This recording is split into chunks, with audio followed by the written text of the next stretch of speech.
Hello, and welcome back to 20th Century Dude. We need to talk about something.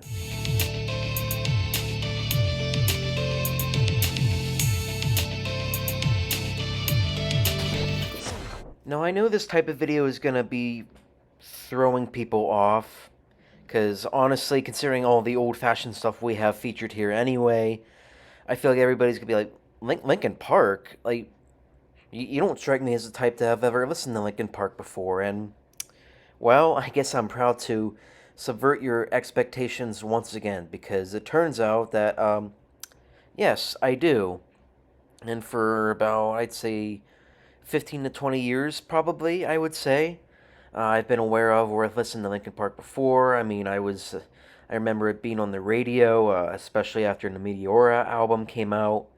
It's always seemed to be there, the band at least, anyway, in my life. So, I mean, I don't know if a year's gone by where I haven't heard that Linkin Park has done something or haven't heard them on the radio or picked up a CD somewhere or anything like that.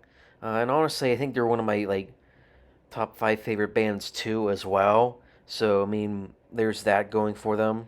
But there's been some stuff going on lately concerning the band's future and where they're going that has me a little bit concerned. For the Linkin Park fans that do know, obviously, I think we all know Chester unfortunately passed, I think, back in 2017. So after that, the band really didn't do much of anything, really, especially since he was really the whole anchor, really the whole heart and soul of that group.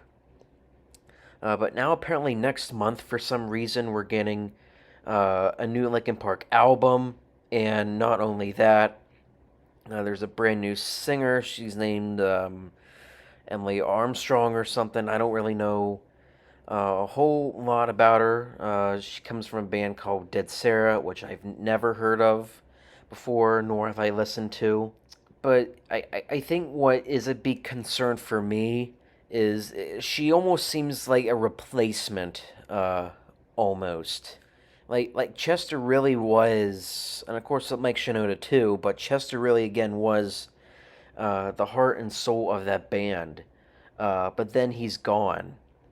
And I feel like any attempt to continue without him, I think, just doesn't work for me.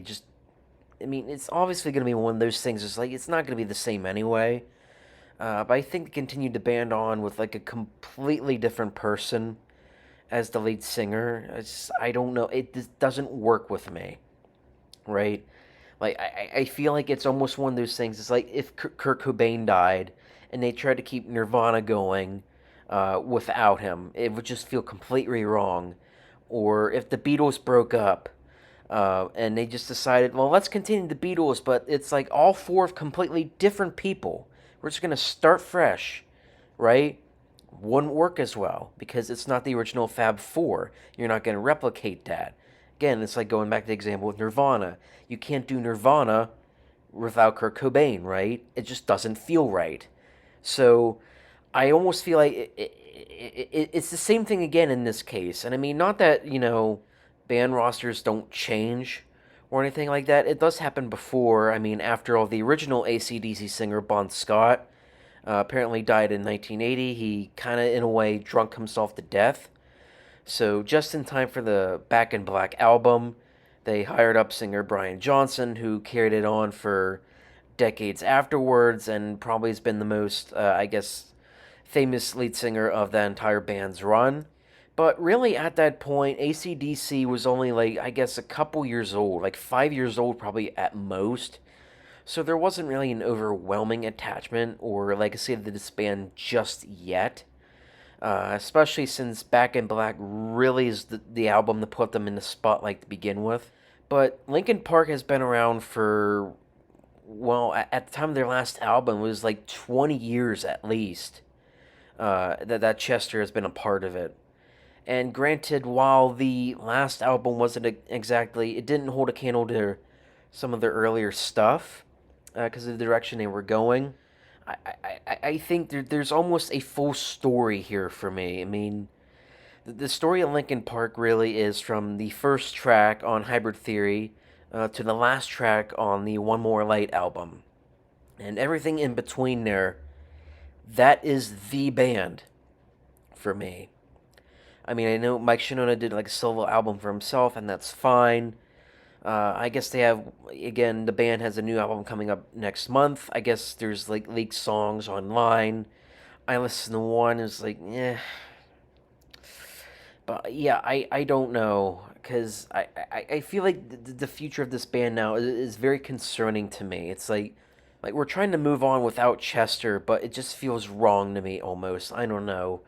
I feel like some things should just be allowed to rest almost. Like, I feel like after he passed, maybe that just should have been it, and then everybody could have been doing their separate thing. Maybe Mike Shinoda could be, doing his own albums. That I'd be fine with. I mean, it's kind of like the whole Foo Fighters thing. Dave Grohl went and formed the Foo Fighters after Nirvana disbanded, kind of a thing. I mean, that'd be fine, but I don't know.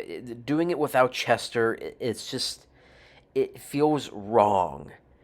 So it's also why I am very hesitant to even try to listen to the full album coming out, because I don't know if I really want to in this case. Not to mention the new lead singer Emily Armstrong apparently is under some controversy, it seems, because, well, but who isn't nowadays?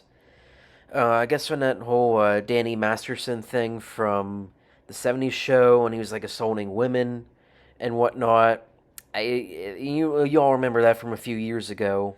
I guess she actually ran to his defense, and it turns out that people are not happy about that. Which, I mean, assaulting women, I think we all know that's not good.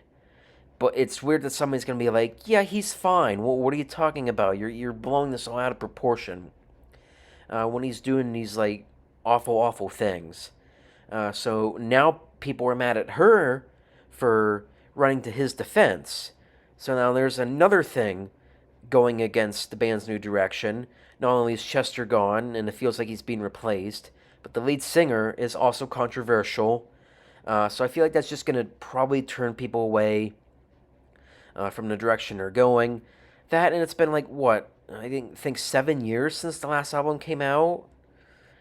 I don't know if this is going to be a thing that's going to garner new fans, nor is it going to be something that brings old fans back. I don't know. Is anybody really going to care about their new album from Zero? I don't know. I don't think anybody is really going to care that much. But like I said earlier, maybe it's just best that some things just rest. Some things are just better left alone. Maybe that's what should have happened. But that's just me, and I feel kind of uncomfortable that Linkin Park is trying to do Linkin Park without Chester Bennington. But otherwise, that's all I have for today. So if you agree or disagree with me, let me know in the comments below, and have a great rest of the week, and see you.